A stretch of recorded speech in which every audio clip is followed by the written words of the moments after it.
Hello, everybody.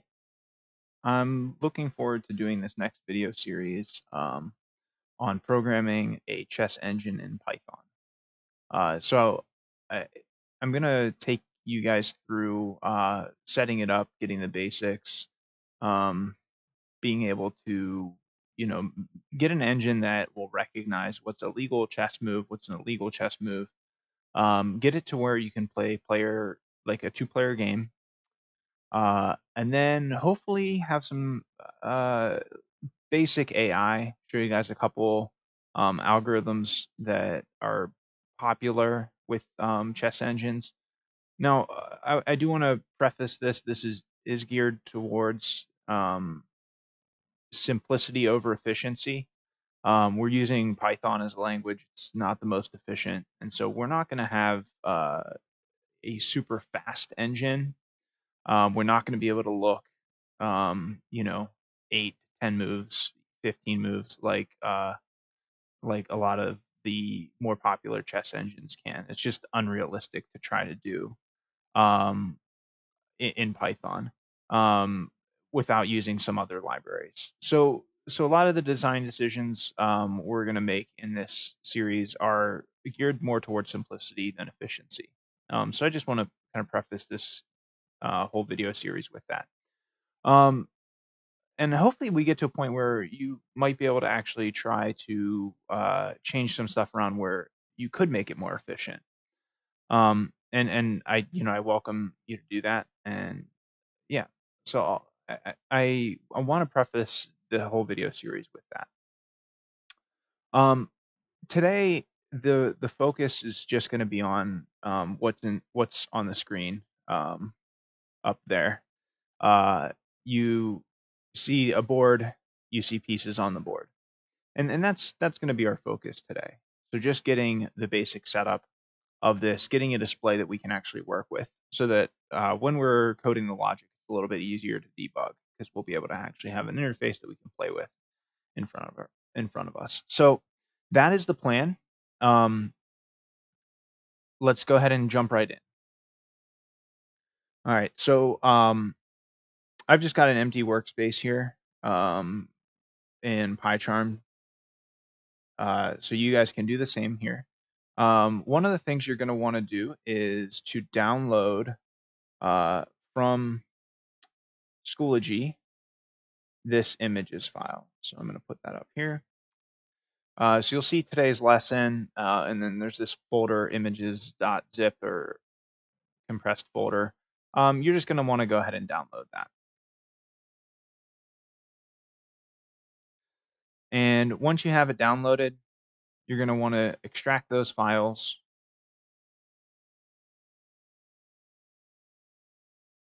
And then you're going to want to copy that folder back into your workspace. So over here, we're going to, I have a folder called, or a project folder called chess. I'm going to go ahead and make a Python package. I'm going to name this chess. And I'm going to paste the folder inside of this Python package. Now, if you don't have access to this folder or you want to use your own images, that's absolutely fine.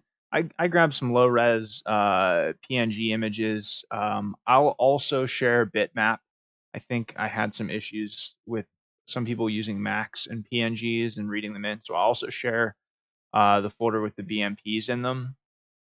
And you can use that. Now, I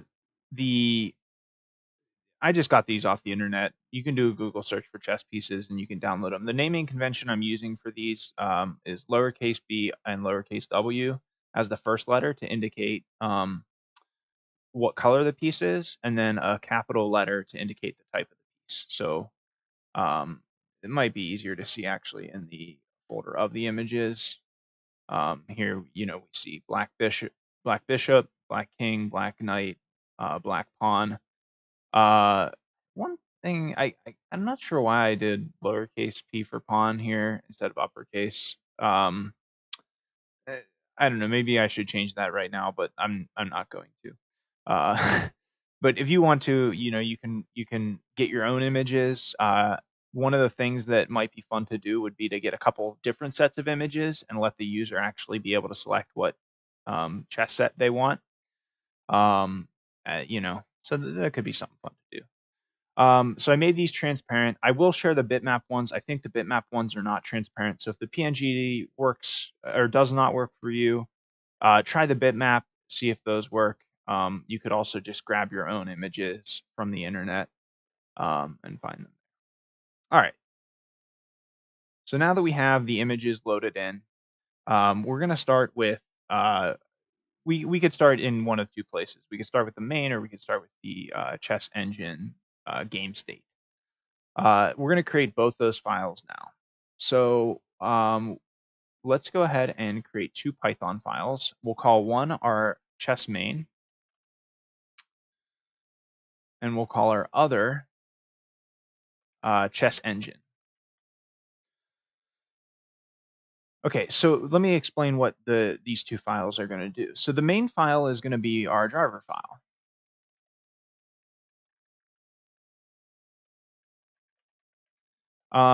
So it's going to be responsible for handling user input and displaying the current game state information.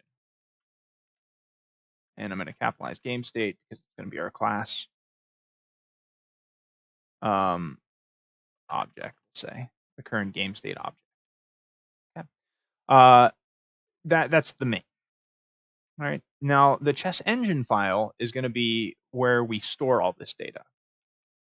So this class is responsible for storing all the information about the current state of a chess game. It's also going to also be responsible for determining the valid moves at the current state. It will also keep a move log. So we'll be able to undo moves. We'll be able to look back at a current game and kind of see how the board developed to that. So these are pretty common things that we would want to have in a chess engine. Now today, all we're going to do is store the base of a game, and I'm going to kind of pick. We're already kind of hemming ourselves in with this design decision, and I'll talk about why I decided to do this particular design. So here we have class game state. We're going to build our constructor here, and basically what we're going to do is we're going to have our main piece of information be stored about the board. And there's a few different ways you can do this. And I know that this is not the most efficient way of doing it, but I think it does have some benefits of ease of use. So we're going to use a two-dimensional list. You could try a couple other things here. One thing I suggest for if you wanted to try to make it faster would be to use NumPy arrays. I think that you're going to get more efficiency when you get into the AI piece of things. As far as creating a player versus player engine, I think there's nothing wrong with this, and we'll be able to play with, we'll be able to see and generate the moves instantaneously. So there won't be any lag or anything like that.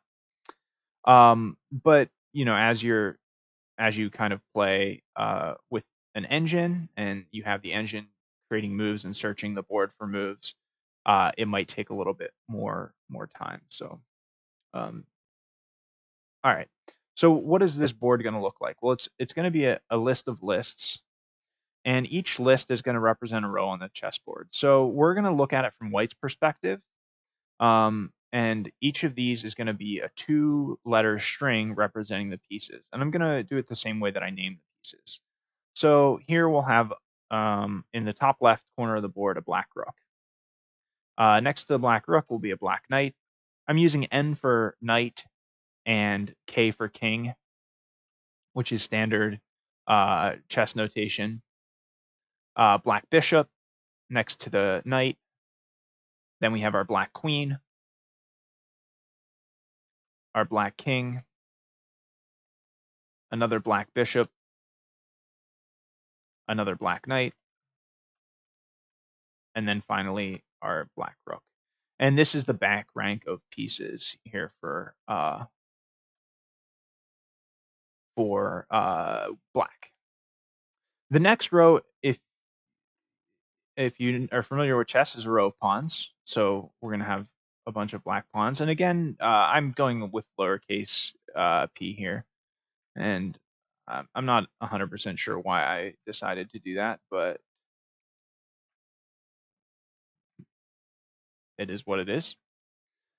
And if that annoys you already, then I would suggest making that change right now. All right, now we come to another decision we have to make. How do we represent a blank space? So a blank space on the board, for ease of use, because we're going to be evaluating moves and determining moves based on what pieces are in what position on the board. Rather than leaving this as like a number, we could like leave it it's a 0, so that means it's blank.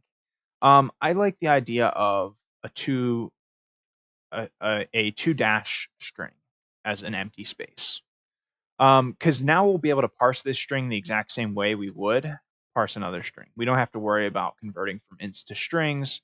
It just makes a lot of sense, I think. All right, so we'll do a row of 8 of those, and then we have four blank rows in the middle. So we have 1, 2, 3, 4. All right, and now we have a row of white pawns, and so I'm going to copy the row of black pawns. I'm going to hit insert so I can overwrite, and I'm just going to go through and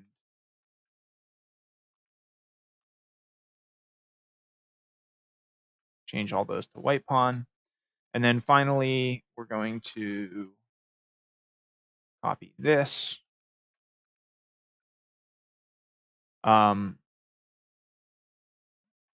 that'll be our last row. And again, changing these to white.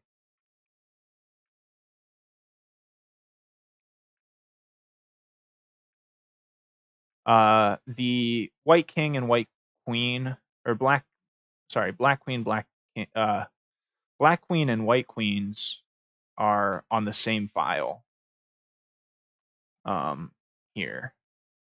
So that's how chess is set up. The kings are on the same file and the queens are on the same file. All right, so now we've got a pretty simple version of our chessboard using strings. So now we can represent an entire board using this. All right. So let's just make a few notes about this so that we can remember what decisions we're already making. So the board is an 8x8 2-dimensional list, and each element of the list has 2 characters. The first character represents the color of the piece, B or W. The second character represents the type of the piece. And here we could have king, queen, rook, bishop, knight, or pawn. And then our last note is that the string empty quotes represents an empty space with no piece. Okay, so at this point, we have actually enough to start drawing our board. We're going to add other fields in here later on. So, for example, we're going to have a field that determines whose turn it is. So, is it white to move or black to move? We're going to have a field for the move log. So, a list keeping track of what moves have currently taken place. And we'll talk more about this in the future videos. So for right now, all I really care about is storing the information here. And I could actually at this point evaluate this board and determine what are all my valid moves, and we could start writing that, given that it's white's turn to move. There'll be other things we want to keep track of in board states. Things like castling. Castling's a little bit of a weird move in chess, and we'll have to keep track of whether or not white or black move their king, because if you move your king, you lose the right to castle. If you move your rook, you lose the right to castle on that side. So there's some special rules like that that we'll have to make sure we keep track of. And yeah, we'll handle all that as we go on. All right, so here's just our start for our engine. All right, now let's go into our main.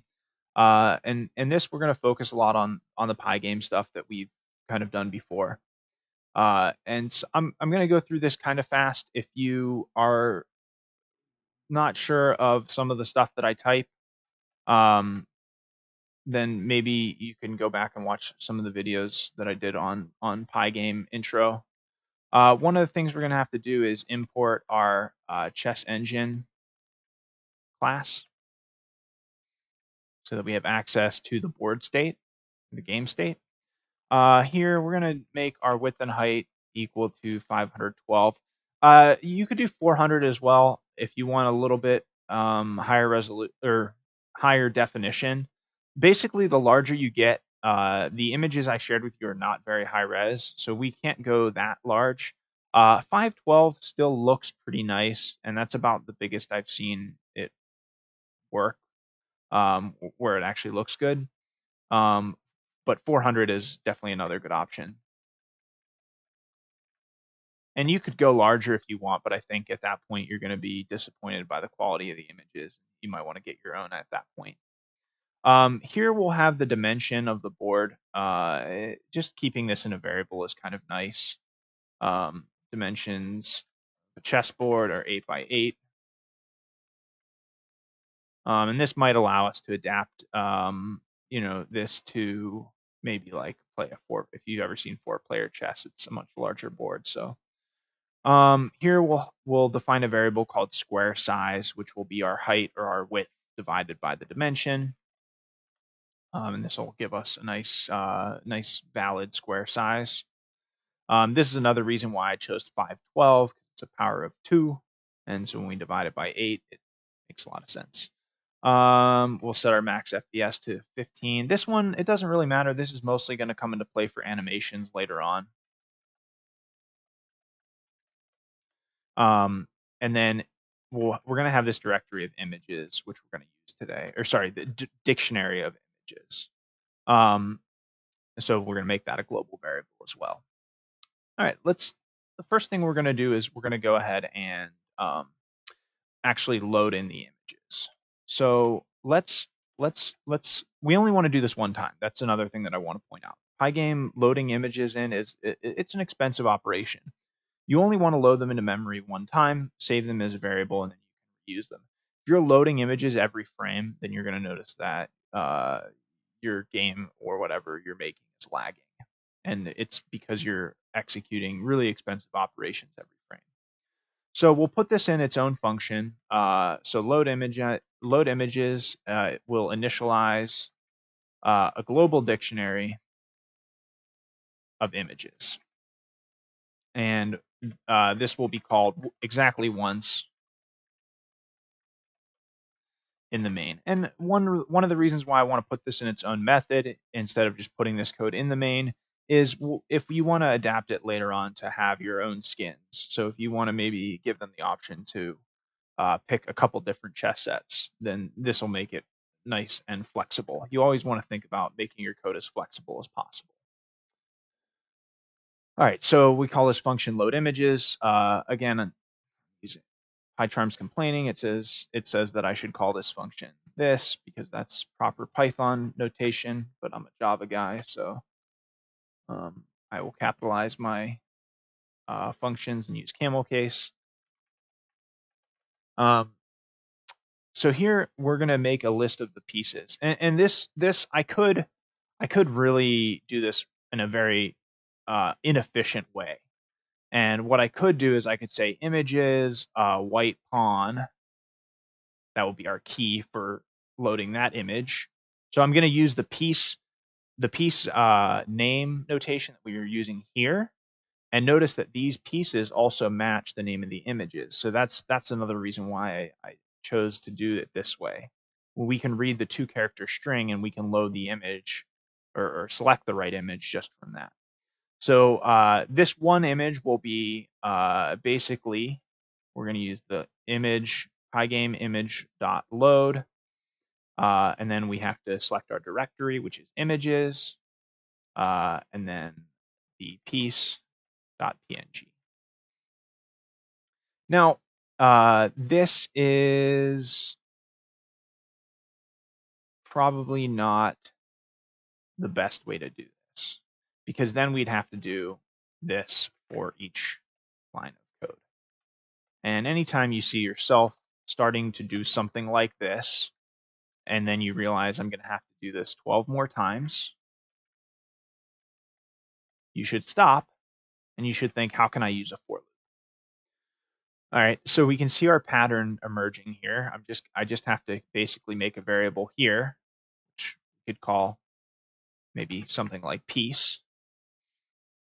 And I have to replace this string here, and I can use just this simple string concatenation here, like that. Okay, and so what am I setting this piece variable to? Well, I know that I'm going to have a list of these pieces. So I'm going to have a white pawn. I'm going to have a black pawn. And it doesn't matter what order you do this in. I'm just going to do this in the same order that I have in my other code so that I don't miss any of them. White pawn, white rook, white knight, white bishop. Again, this order does not matter at all. We're loading these into a dictionary, so you can put these in whatever order you want. White queen. Okay, so that's all my white pieces. Pawn, rook, knight, bishop, king, queen. And then the same thing for the black. Black pawn, black rook, black knight, aka the Dark Knight, aka Batman. Black bishop, black king, and black queen. All right, so make sure you have all those, and you've got lowercase b, uppercase for the piece type, except for pawn, because it's bothering me now. All right, now what we're going to do now is we can say for piece in pieces. Images piece equals p.image load. And you can see now I only have to type this once, not 12 times. So anytime you can use a for loop to make your code more efficient, you should. Save yourself a little bit of work. Note now that we can access an image by calling or by using the dictionary, by saying something like, I'll put it in single quotes, images, and then white pawn, for example. So images white pawn will return us the white pawn image, because what we did was we saved the image there for the piece white pawn in the dictionary with the key white pawn. And so this works very nicely for when we're going to actually draw the images in. So what we can do now is simply grab the square on the board, see what piece is there, and if there is a piece there, if it's not blank, then we can say draw that image, blit that image into that location on our screen. Very, very nice and simple way of doing this. All right. We're going to also add a little bit of in here. Right now, the images are not scaled at all. So let's make sure that the images look good in terms of our square size. So let's go ahead and let's add a transform.scale in front of loading, or, encompassing this. So transform.scale, this image we're loading in, and then we're going to call it square size by square size. Now you could, if you want to make this a little bit slow, like less than square size by square size, so it doesn't take up the whole square, you can, but I think it looks just fine taking up the whole square and being similar in size. I think it centers it nicely. I think it looks good. All right, so we've got load images done, and we still got quite a bit to do. So let's keep chugging along. All right, so here, this will be our main driver. And this will handle user input and updating the graphics. So here we go, def main. We initialize our Pygame as we normally do. You could also initialize Pygame up here. This is never a bad idea to initialize it first in case one of your other methods actually relies on it. So for example, like if we accidentally call load pieces before main, then we're going to get an error because we're using Pygame in here. So it's never a bad idea to initialize it right away. But in this case, it doesn't matter. The way we have it set up, our main is the only thing that's going to be called. So let's set up our screen variable as we normally do. Display.setMode, a width by height. And again, if you want to add in like a little user interface later on with some menu commands, or maybe displaying the move log on the right-hand side, you could certainly add to this, add other panels like we've done in other Pygame applications. Let's create our clock. Let's fill our screen with just a background color. I'm going to make it real simple, just fill it with white.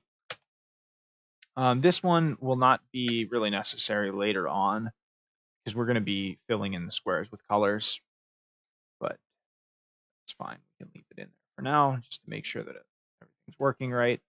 Let's go ahead and grab a game state. So we're going to now create a game state object calling our constructor. And so what this does is this calls this initialize this constructor here, and it creates these three variables: board, white to move, and move log. And so now we can actually have access to the board by just saying game state board. So for example, I can print out game state board, and let's just go ahead and run the code real fast. You can see that it popped up the window, but it does print the board down here. So we have access to it really, really simply. Nice and simple. All right. Then now we have to load in the images. And notice we're going to only do this once. So it's before the while loop, as is most of our setup. We have our running equals true variable. I'm going to give myself some more space down here.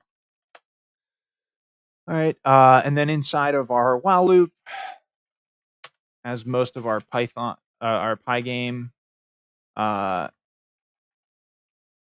applications have gone, we need to clear this event queue first. Let's add in our quit application so that we can hit the X and it will close out on us, and then we will call our tick and our pygame.display.flip. All right, all standard stuff that we've been doing. I do want to make a note here. This is something that I kind of have seen and never really read up on. Again, Python's not my main language, but this is something that they teach you really early on that I never really did a lot of.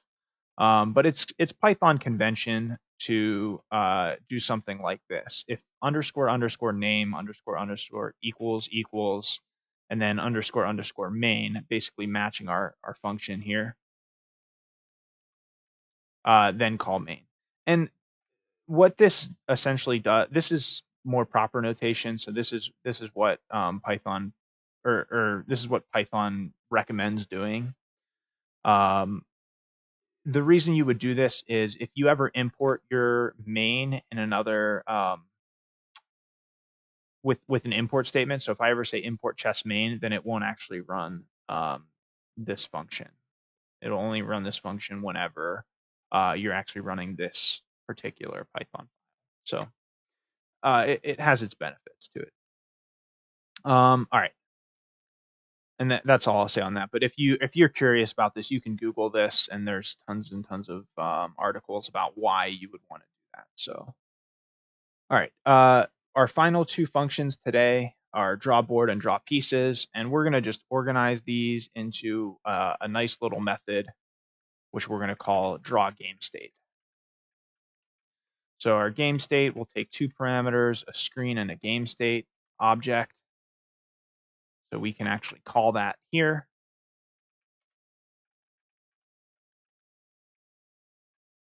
In our main, and in this game state, we're gonna be calling two helper methods. The first is going to be to draw the board. I don't know if board is the right way, but draw the squares on the board. So this function is going to draw the squares on the board.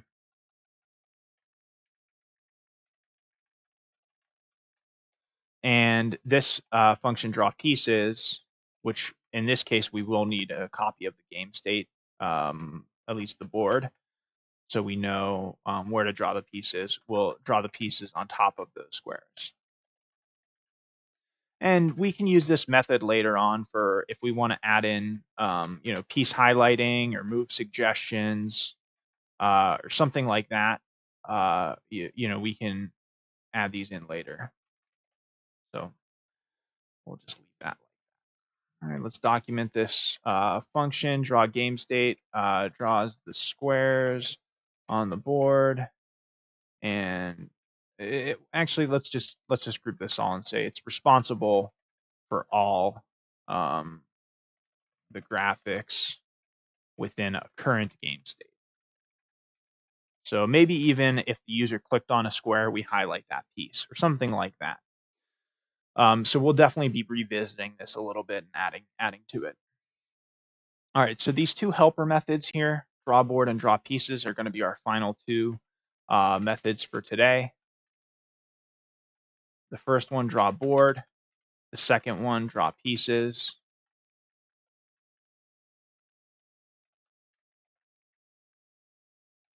So this first one is going to just draw the squares on the board. We could maybe adapt this so that the user could pick what colors they want to use for this. I'm going to use white and gray. I don't actually like using white and black because I think the black pieces, because they're outlined in black, they blend in really nicely with the board, and it's actually hard to see them. So I think a gray highlights them a little bit better. But you can pick whichever colors you want. The draw pieces function will draw the pieces on the board using the current game state's board variable, or we could say game state dot board. So one of the things that I want to point out here is that the order of this definitely matters. We want to draw the squares before we draw the pieces. If we draw the pieces first and then we draw the board on top of that, then we're not going to be able to see the pieces. So the order that we call these in is important. All right. So we've got this first method, draw board. I actually wouldn't mind if you would pause the video and actually attempt to do this yourself. I think it's a nice little exercise if you want. I know you've pretty much just been following along at this point, but I think this is a nice little exercise to be able to do. One thing I want to remind you of is in a chessboard, the top left square is always light. So always, always, always that top left square is going to be light. So if we're drawing this, and this is true even if you're from black's perspective. From white's perspective or black's perspective, the top left square is always light. So if you're just drawing this through rows and dimensions, then this is a good idea. So you could give this a try if you want. Pause the video, see if you can, get this to work, and add a pass here, and then you can run it and see if it's running and see what you get. But I'm going to go through the solution now. So if you do want to do that, make sure you pause it now. All right, so here's my solution. The first thing I'm going to do is I'm actually going to define a list of 2 colors. And you might not have thought to do this, but I think this makes it nice for adapting later on if we want to do different color schemes. So I'm going to pick white and gray as my colors, but I could certainly switch these up. I just need a light color and a dark color. So the way I did this is basically with a nested for loop. And there's plenty of ways to do this, but I think this is a kind of a nice solution. It's not too many lines of code. And so I'm going to do a nested for loop going through the rows and the columns, again, using this dimension variable, which was 8 as a reminder. So for the 8 rows and for the 8 columns, we're starting with a light square. So here, and another thing that's kind of neat here is if you look at a chess board, if you add up the row and the column, and then you divide it by 2, all of the light squares are going to have 1 parity, meaning they're going to be even or odd when you add them up. And all of the dark squares are going to have an odd parity. So they're going to have a remainder when you divide them by 2. And if you don't believe me, look at a chessboard. Think, okay, row 0, top left, 0, 0. If I add that up, that's 0, that's an even number. If I go to the right or to the left, or to the right or down 1 square, I'm on a dark square now. And that's in either row 1, column 0, or column 1, row 0. Both those coordinates add up to 1. If I move diagonally, I'm at now 1, 1, 1, comma 1, row 1, column 1. And all along that center diagonal, I'm at 1, 1, 2, 2, 3, 3, 4, 4, 5, 5, 6, 6, all the way down to 7, 7. And each of those is an even number. So what I can simply do is I can choose the color based on what is R plus C divided by 2. So if R plus C mod 2 gives me an odd number or an even number, I know what color to pick. And in fact, my light squares, since they're going to be odd, since they're going to be even, I've put them here to be a remainder 0.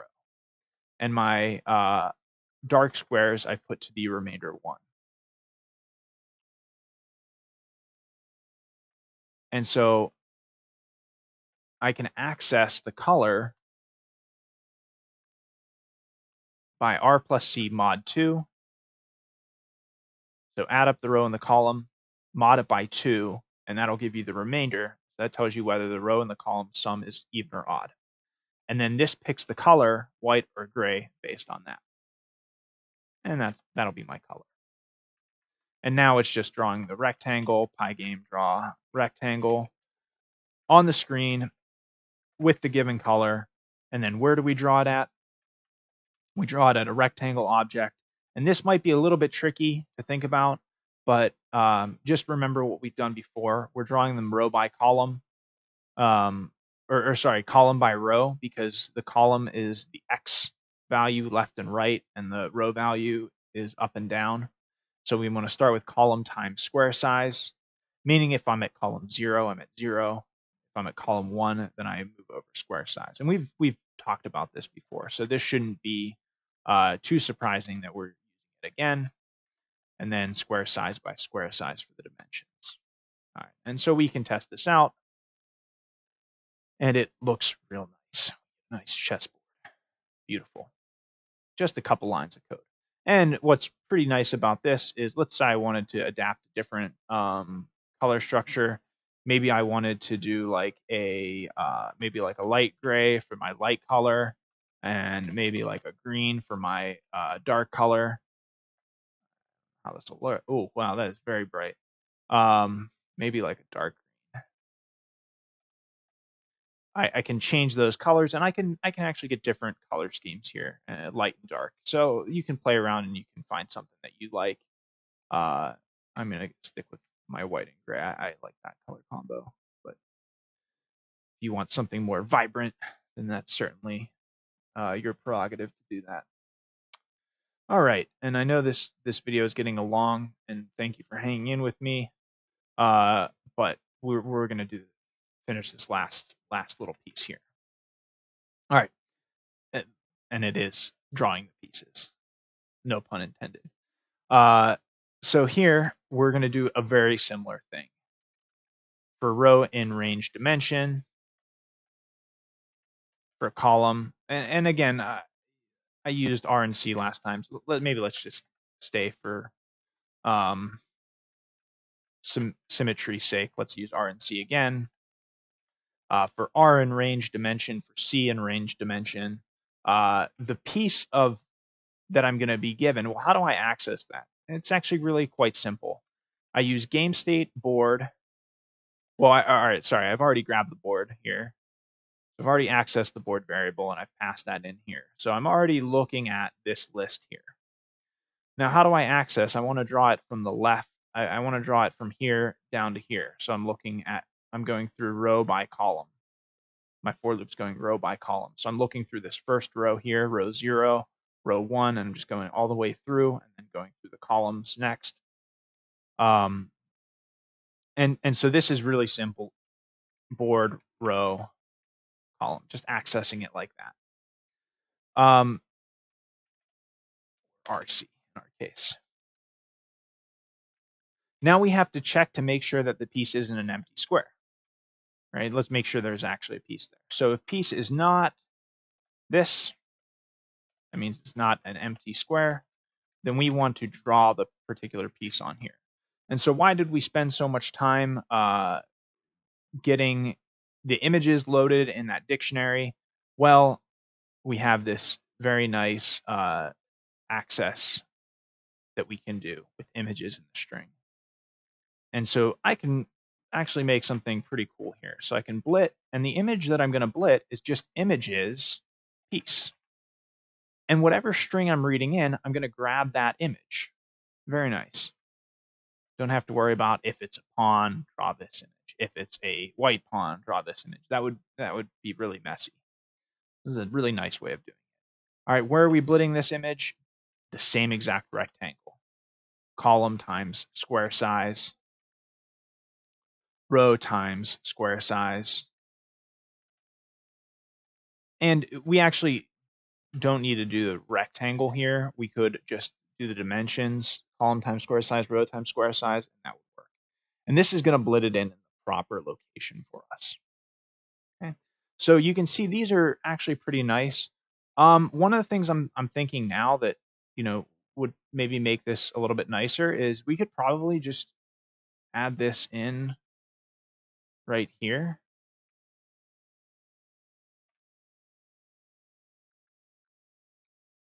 And you're thinking maybe why didn't I do that? And because this will work just fine, adding it there. Now the reason I'm not doing that is because I may want to add in highlighting later. So just think about that. Keeping these as separate, even though it does look kind of silly to go through this for loop twice and draw the squares first and then draw the pieces next. But one of the things I might want to do is do syntax highlighting. and I would want the highlighting to be under the piece but above the square. So that's just a thought. Well, I guess maybe you could do the highlighting on top of the piece as well. So it kind of depends. That's not a bad idea if you do it this way. Keeping it separate, it's fine also. Again, this drawing is only going to be called once per frame, so this little bit of extra going through the loop one extra time, not that big, not that expensive, should not really affect our runtime. Because it's on the graphics side of things, and we're only doing it once per frame. So yeah, maybe it's a little bit more efficient. So if you want to make that switch, you could certainly play around with that. I'm going to keep them separate for right now. All right, and so now we can see, we run our code, we get the images showing up. It looks pretty nice, I would say. Yeah, it's pretty nice. We can't do anything with this yet, and so that's where we're going to stop with today's video. Just to give you guys a thought on where we're heading next. Next week we're gonna, in the next video, we're gonna move the pieces with the mouse. That's gonna be our focus. And we're gonna just allow any move. We're not gonna check to see if the move is actually a valid chess move. So it would be like if you gave a 2-year-old your chess set and they could pick up the pieces and they could just move them wherever they wanted. That is going to be our game Monday. And then later on in the week, we'll also work on undoing a move, keeping track of the move log, and then we'll start actually working on making sure they're valid moves. So making sure that the pieces are following the rules of chess. This will probably be the longest video, and I know it went a little bit long, but I'm glad you guys stuck with me, and I hope you have a good weekend, and I will talk to you on Monday.